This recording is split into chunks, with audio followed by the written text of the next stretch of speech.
Hola a todos, mi nombre es Sara Villafuerte y en esta oportunidad vamos a hablar de qué es un algoritmo, un pseudocódigo y un diagrama de flujo. Vamos a ver primero la definición de un algoritmo. Y un algoritmo es un conjunto prescrito de instrucciones o reglas bien definidas, ordenadas y finitas que permiten realizar una actividad mediante pasos sucesivos que no generen dudas a quien deba realizar dicha actividad. Es decir, dado un estado inicial y una entrada, siguiendo los pasos sucesivos, se llega a un estado final y se obtiene una solución. Acá en la lámina podemos ver gráficamente lo que es un algoritmo. Podemos ver como estado inicial, la lámpara no funciona, luego una condición que vamos a tener que nosotros resolver es: ¿está enchufada? Si es sí, podemos ver otra condición, el foco quemado, y si es no, está enchufada, entonces habría que enchufarla. Si es sí, verificamos si el foco está quemado. Si es sí que el foco está quemado, habría que reemplazar el foco, y si es no, comprar una nueva lámpara. Otro ejemplo muy común tenemos, por ejemplo, muchas veces hemos comprado un aparato electrónico como un lector de DVD y sabemos que este trae un manual de usuarios para poder nosotros saber cómo conectar este lector de DVD al televisor, o para también poder configurar una mejor calidad o simplemente para ver un DVD, ¿no? O una película en formato DVD en un televisor. Eso es un algoritmo, es decir, nos da los pasos detallados para nosotros poder conectar el DVD al televisor y a la corriente, ¿no? Y esto en programación es muy importante, ya que tal vez nuestro compilador o intérprete, ¿no?, si llega hasta una instrucción y no sabe qué hacer después de esa instrucción, nos va a marcar un error, ¿no? Porque este no nos va a preguntar qué hago después, simplemente nos va a marcar un error, ¿no? Pero también tenemos una definición de algoritmo según el ámbito de la informática. Y según el ámbito de la informática podemos ver de que un algoritmo se entiende como una sucesión finita de pasos que debe cumplir las siguientes especificaciones. La primera especificación que debe cumplir según el ámbito de la informática es que cada paso del algoritmo debe estar bien definido. ¿Qué significa esto? Esto significa que la definición de un paso debe ser suficientemente clara para que una persona pueda entenderla y realizarla. Si bien no se puede dar un criterio determinístico para decidir si un paso está bien definido, debemos apelar al sentido común para decidir que un paso está especificado sin ambigüedades. La siguiente especificación que también debe cumplir un algoritmo según el ámbito de la informática es que un algoritmo debe tener un principio y un fin. Es decir, un programa es un algoritmo escrito con un objetivo. Este es conseguir un resultado. No tiene sentido o no tendría sentido crear un programa que espere segundos o infinitos segundos y luego escribe en pantalla hola mundo, ¿no? Del mismo modo que un algoritmo debe tener un principio bien definido, tampoco tiene sentido el algoritmo haz nada y luego escribe hola mundo, ¿no? Entonces, por eso es importante que el algoritmo tenga un principio y un fin. Bueno, todo algoritmo debe cumplir ciertas características, ¿no? Dentro de ellas tenemos que un algoritmo debe cumplir con las características que tenemos aquí. Debe ser correcto, debe ser eficiente, debe ser claro, debe ser flexible, preciso, estar definido, debe ser finito y sobre todo debe ser fiable y confiable, ¿no? ¿no? Ahí tenemos, ¿no? Correcto, eficiente, todas las características que debe seguir un algoritmo, ¿no? Ahora vamos a ver qué es un pseudocódigo. Ya vimos lo que es un algoritmo, ahora veamos lo que es un pseudocódigo, ¿no? Bueno, ya como hemos definido qué es un algoritmo, ahora es más fácil, teniendo la definición de lo que es algoritmo o teniendo definido ya nuestro algoritmo, es fácil hacer nuestro pseudocódigo, ¿no? ¿Por qué decimos así? Porque el pseudocódigo es la mezcla del lenguaje común con instrucciones de programación y palabras claves, ¿no? Al hablar de palabras claves, aquí nos referimos a las variables, ¿no? A las variables que nosotros utilizamos. Por ejemplo, si tenemos un programa que haga la suma de dos números, ¿no? Las palabras clave serían las variables que vamos a utilizar, ¿no? En este caso sería una palabra clave, por ejemplo, número 1, otra palabra clave sería número 2. Y como también vamos a utilizar una palabra que va a reservar o que va a tomar o a obtener la suma de estos dos números, podemos ponerle a esa clave o a esa palabra clave total, ¿no? Para que esta pues tome el valor de la suma de los dos, ¿no? Bueno, también se recomienda que al usar estas claves sea un nombre representativo, ¿no? Por ejemplo, para número 1, para pedir un número 1, ¿no? O un primer número, yo le voy a poner número 1, ¿no?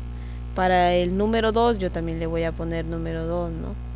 Y para el total entre esos dos números le voy a poner total, ¿no? Si se pueden dar cuenta, según la explicación, cada variable es representativa de la acción que va a realizar o del dato que va a tener, ¿no? Por ejemplo, si yo digo total, esta variable va a tener el total de la suma de los dos, ¿no? Bueno, acá podemos ver una ilustración de lo que sería el lenguaje en pseudocódigo, ¿no? Bueno, siguiendo con la explicación, ahora veamos lo que es un diagrama de flujo.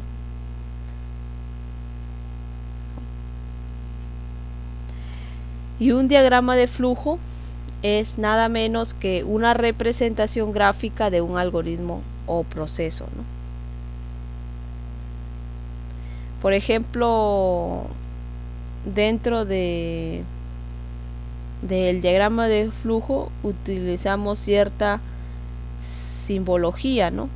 Y en este caso, por ejemplo, podemos ver ahí en la gráfica que tenemos esta simbología que se le denomina terminal, el cual va a representar el inicio y fin de un programa, ¿no? Y como hemos visto, todo diagrama de flujo o todo algoritmo o todo pseudocódigo tiene un inicio y un final, ¿no? Bueno, este de acá es el símbolo de proceso, ¿no? Aquí es donde se muestra, por ejemplo, en nuestro caso que pusimos anteriormente en la suma de dos números, aquí es donde se va a realizar nuestra operación aritmética, o sea, vamos a poder realizar cualquier cosa aquí, ¿no? En este símbolo de proceso, ¿no? También aquí es donde vamos a declarar las variables que necesitamos, ¿no? En este caso, en el ejemplo anterior que hemos estado mencionando, el número 1, el número 2 y el total, ¿no? Este es la simbología para la operación aritmética que vamos a realizar, ¿no? Luego tenemos otra simbología que es entrada y salida, y es aquí donde se va a registrar qué datos nosotros vamos a sacar en pantalla. Por ejemplo, para la suma de los dos números vamos a utilizar este símbolo para decirle, ¿no? Para decirle, por ejemplo, dame el primer número, ¿no? Y vamos a obtener una salida de ese primer número y luego una entrada que es el número que vamos a insertar, ¿no? O que va a insertar el usuario. También vamos a utilizar este símbolo para pedir que nos dé el segundo número, ¿no? y así vamos a obtener la entrada del número 2, ¿no?, que puso el usuario, ¿no? Después tenemos este símbolo de decisiones, que es el que nos indica las operaciones lógicas, ¿no? Y aquí podemos comparar cualquier cosa. Si es sí, va hacia la derecha, y si es no, va hacia la izquierda, ¿no? Vamos a tener hacia la izquierda, ¿no? Luego tenemos el conector, ¿no?, que es un círculo, ¿no?, y que lleva, por ejemplo, si tuviéramos varios conectores para cuando el diagrama de flujo es demasiado grande, ¿no?, por ejemplo, un conector a una página, ¿no?, a una misma página, llevaría, por ejemplo, denotaría por un círculo, y dentro llevaría un símbolo, por ejemplo, puede ser una letra A, ¿no?, para saber dónde se va a conectar, ¿no? Y si tenemos varios conectores, uno va a ser, por ejemplo, como mencioné, una letra A, el otro podría ser B, y así vamos a ir diferenciando, ¿no?, dónde es la conexión, y vamos a saber también dónde continúa nuestro diagrama de flujo cuando son muy extensos, ¿no? Y tal vez ocupemos más de una hoja, ¿no? También podemos ver cómo se llama el conector. Acá está el conector a página, ¿no? Estos son algunos de los símbolos que utilizamos dentro del diagrama de flujo, ¿no? Ahora, ¿cuáles son las características que tiene un diagrama de flujo, ¿no? Un diagrama de flujo, como ya hemos mencionado, tiene un único punto de inicio y un único punto de término, ¿no? Además, cada camino de ejecución pues debe permitir llegar desde el inicio hasta el término, ¿no? Por ejemplo, si nosotros tenemos un inicio, tenemos condiciones, tenemos procesos, ¿no?, entonces cada ruta que nosotros elijamos del algoritmo nos debe llevar hasta el término, ¿no?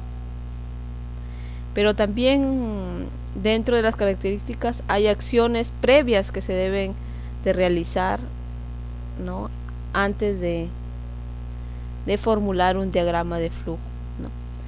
Y dentro de ellas tenemos las principales. Son, primero, identificar las actividades principales a ser incluidas, ¿no? O sea, deben estar presentes tanto el dueño como los responsables del proceso, ¿no? La segunda acción que debe de realizarse es que se debe definir qué se espera obtener con el diagrama de flujo, ¿no? ¿Qué vamos a obtener? O sea, ¿cuál es el resultado del diagrama de flujo, ¿no? Después otra acción que también podemos tener previo a la realización es identificar quién lo va a emplear y cómo, ¿no? También debemos establecer el nivel de detalle requerido, ¿no?, que es lo que realmente queremos, ¿no? Y por último, determinar los límites del proceso a describir, ¿no? En este caso, el límite del proceso a describir, ¿no? Pero así como el diagrama tiene acciones previas a la realización, también tiene pasos que debemos seguir para construir, ¿no?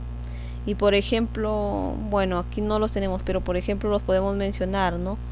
Uno de ellos es establecer el alcance del proceso a describir, ¿no? ¿Por qué? ¿Por qué debemos establecer ese alcance? Porque de esta manera vamos a dejar fijado el comienzo y el final del diagrama, ¿no? Otro de los pasos que debemos también tener en cuenta es identificar y listar las principales actividades que están incluidos en el proceso a describir, ¿no? Y según su orden también cronológico, ¿no? También debemos identificar los puntos de decisión, ¿no? Y sobre todo también debemos asignar un título al diagrama, ¿no? Y así verificar que esté completo y describa con exactitud pues el proceso que nosotros hemos elegido, en este caso diagramar, ¿no? En este caso mostrar gráficamente, ¿no?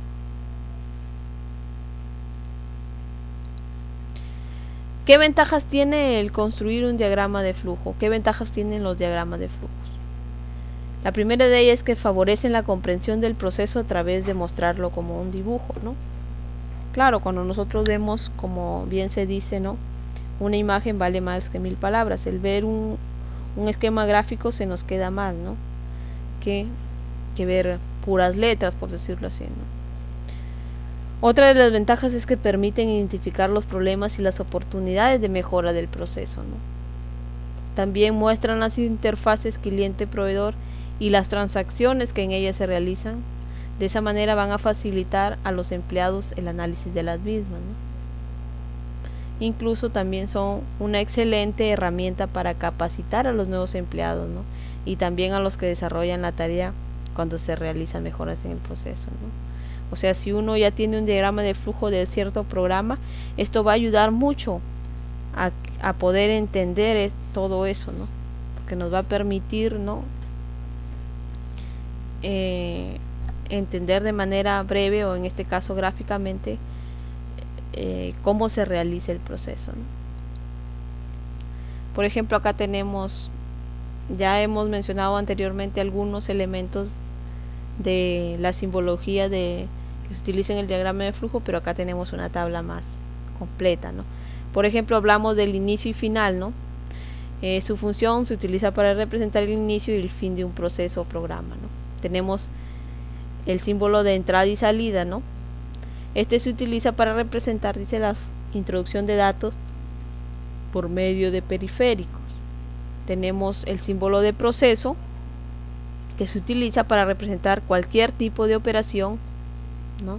Que puede originar cambio de valor, formato, posición de la información almacenada en memoria, ¿no? Operaciones aritméticas de transformaciones, ¿no? Como vimos en el caso de nuestro ejemplo que pusimos al principio de la suma de dos números, aquí pues vamos a tener lo que es la sumatoria, ¿no?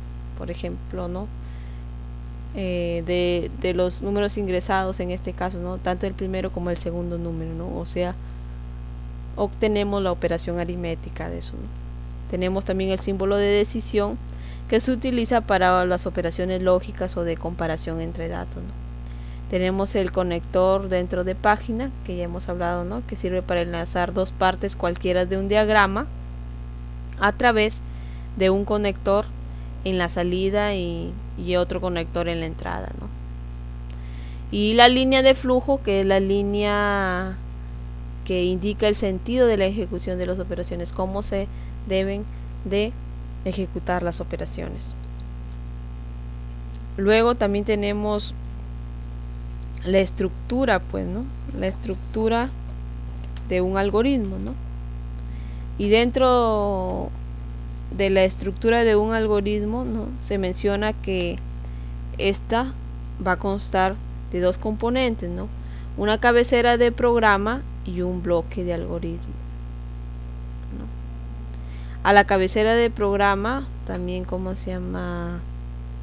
Se le conoce como la acción simple, ¿no? Que comienza, pues, ¿no? Es una acción simple que va a comenzar con la palabra algoritmo o con la palabra programa, ¿no?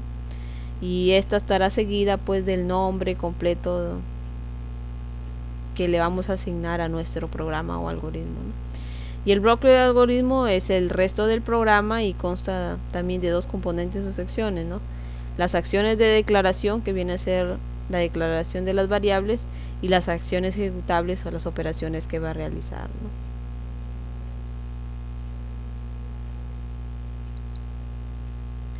Bueno, y acá podemos ver un ejemplo, ¿no? De lo que es un algoritmo. Vendría a ser lo que es la cabecera, ¿no? Del programa, ¿no? En este caso hemos citado la palabra algoritmo y su nombre sumar. La parte del bloque del algoritmo, que viene a ser, consta de dos, como dijimos, viene a ser la parte que es las acciones de declaración, y acá las acciones de ejecución, ¿no? Acá viene a ser lo que es la declaración de variables y acá ya viene la ejecución, ¿no? Igual acá tenemos, ¿no? Un inicio, las instrucciones, cómo debe seguir, ¿no? También tenemos, ¿cómo se llama?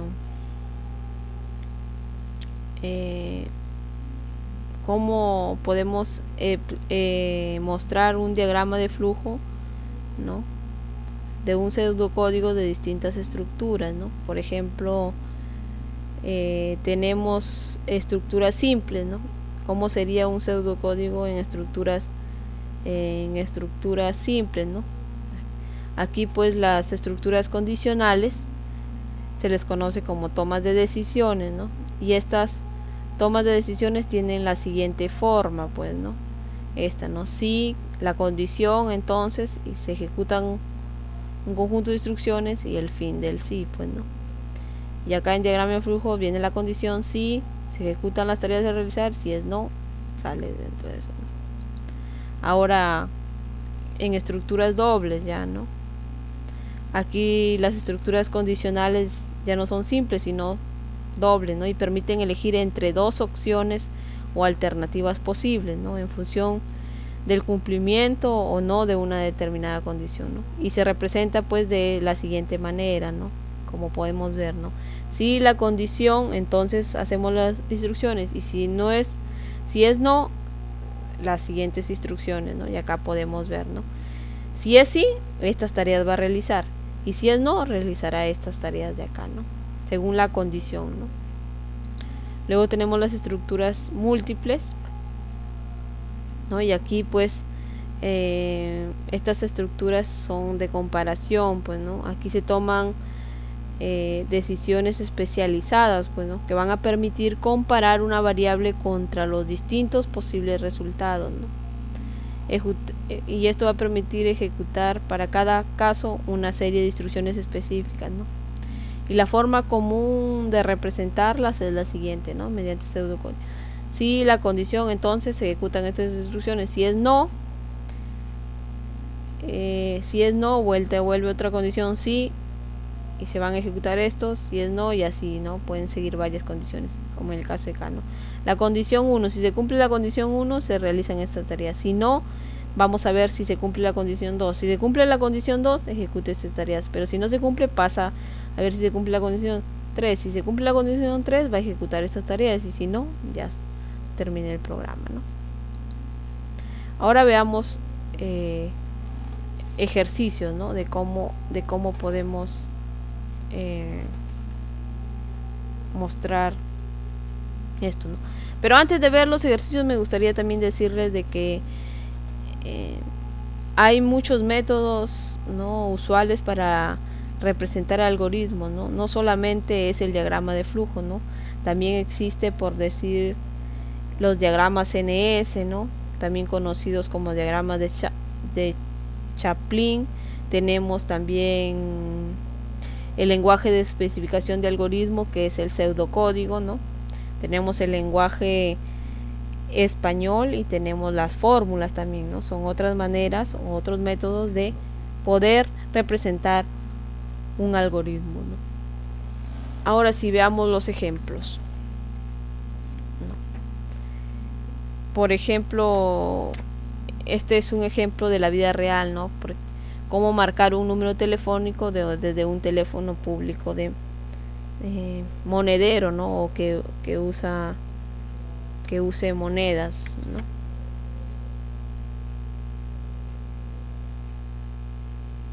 En este caso, por ejemplo, tenemos un inicio. Lo siguiente sería, el segundo paso sería descolgar la bocina del teléfono. El tercer paso sería insertar las monedas. Como cuarto paso tendríamos marcar el número telefónico al que deseamos llamar. Como quinto paso tendríamos que esperar a que contesten. Y viene aquí la condición: si contestan, vamos a ir al paso 6, que sería conversar. Y si no contestan, sería una estructura condicional doble, ¿no? Si no contestan, iríamos al paso 7, que sería colgar, ¿no? Por ejemplo, si colgamos y sobra dinero, nos va a ir al paso 8, que sería regresar cambio. Y si no sobra dinero, nos va a ir al paso 9, que ya es el fin, ¿no? Esto en el caso de que va a regresar el cambio, en el caso de que siempre pues tiene el teléfono para darnos el cambio, ¿no? Ahora, por ejemplo, según lo que hemos venido mostrando, lo que hemos venido hablando acerca de el ejemplo de la suma de dos números, ¿no? En este caso vamos a realizar un algoritmo o vamos a realizar en algoritmos, en pseudocódigo y en diagrama la suma de dos números, ¿no? Como algoritmo tendríamos como primer paso el inicio, como segundo preguntar el primer número, como tercer paso preguntar el segundo número, como cuarto paso realizar la suma y como quinto paso decir el resultado, y el último paso que vendría a ser el fin, ¿no? El fin del algoritmo. Ahora veámoslo en pseudocódigo. En pseudocódigo tenemos su inicio, de ahí tenemos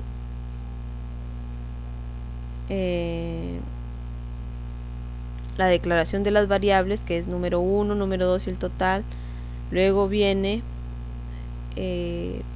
la obtención de los valores,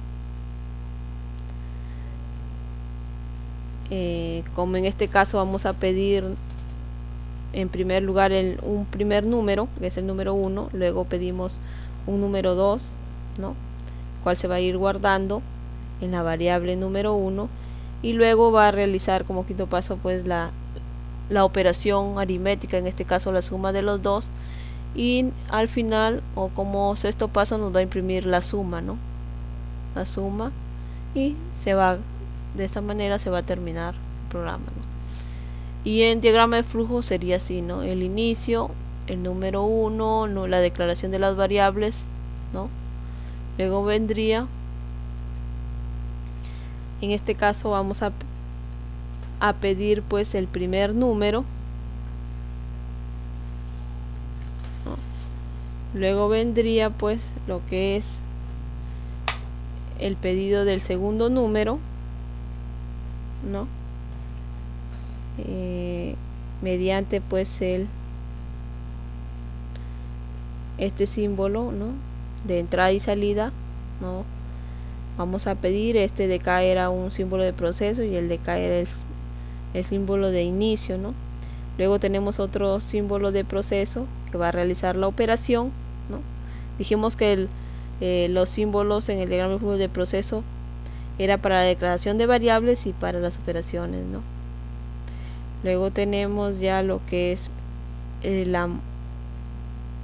la impresión ya de lo que sería el resultado, ¿no? Mediante este símbolo, que este símbolo se llama el símbolo de documento, ¿no? Y pues se utiliza para representar la salida de datos, ¿no? Y luego tenemos ya otro símbolo que es el de fin, ¿no? Y ahí podemos ver cómo es en diagrama de flujo la suma de dos números, ¿no? Pero veamos otro ejemplo, ¿no? En este caso, por ejemplo, vamos a ver hacer un pseudocódigo, en pseudocódigo, la impresión de los números impares hasta el 100, ¿no? Y no solamente que imprima los números impares hasta el 100, sino que imprima también cuántos impares hay hasta el 100, ¿no? Y empezamos pues con un inicio, con la declaración de una variable contador, ¿no? Que va a estar inicializada en 1, con la declaración de una variable número que va a estar inicializada en 0. De ahí vienen las condicionales o las operaciones de decisión, ¿no? Que mientras el contador se realice todo esto, ¿no? Este ciclo, mientras el contador sea menor que 100, porque nosotros queremos los impares menores que 100, ¿no? Porque hasta 100 tienen que ser menores que 100, ¿no? Luego va a leer el contador, ¿no? Va a venir las operaciones, ¿no? El contador va a ir avanzando o en forma creciente de 2 en 2 y la variable número de 1 en 1, ¿no? Y así al final nos va a imprimir el número de impares, ¿no? Y también nos va a imprimir los números, ¿no? Los números que impares menores a 100, ¿no? Y así acaba el programa, ¿no? Luego tenemos, por ejemplo, cómo sacar el área de un triángulo, ¿no? Y aquí lo vamos a ver mediante algoritmo, pseudocódigo y diagrama de flujo, ¿no? Primero su algoritmo sería un inicio. Primero como segundo paso preguntaríamos la base, luego preguntaríamos la altura del triángulo, luego se realizaría la operación del cálculo del área y luego se daría el resultado y el fin, ahí terminaría pues el algoritmo, ¿no? Ahora veámoslo en pseudocódigo. Tenemos un inicio, ¿no? La declaración de las variables, en este caso 3 variables: base, altura y área, ¿no? Luego vamos a pedir, ¿no? Cada uno de los datos. Por ejemplo, primero que ingresemos la base, luego se va a pedir que se ingrese la altura, ¿no? Luego se va a realizar la operación aritmética. En este caso no sabemos que el área de un triángulo es igual a la base por la altura entre 2, ¿no? Ahí va a realizar según los datos que nosotros ingresemos, y al final nos va a imprimir el área, ¿no? El área del triángulo, ¿no? Y así. Y en diagrama sería de esta manera, ¿no? Un inicio, luego viene el símbolo de proceso para declaración de variables, luego viene, ¿no?, la lectura tanto de la base como de la altura, ¿no? Viene tanto la lectura de la base como de la altura, mediante este símbolo de entrada y salida, ¿no? Luego viene otro símbolo de proceso para hacer la operación aritmética del cálculo del área. Luego viene pues la salida, en este caso el símbolo de salida, que nos va a permitir mostrar el área, ¿no? Y el fin ya del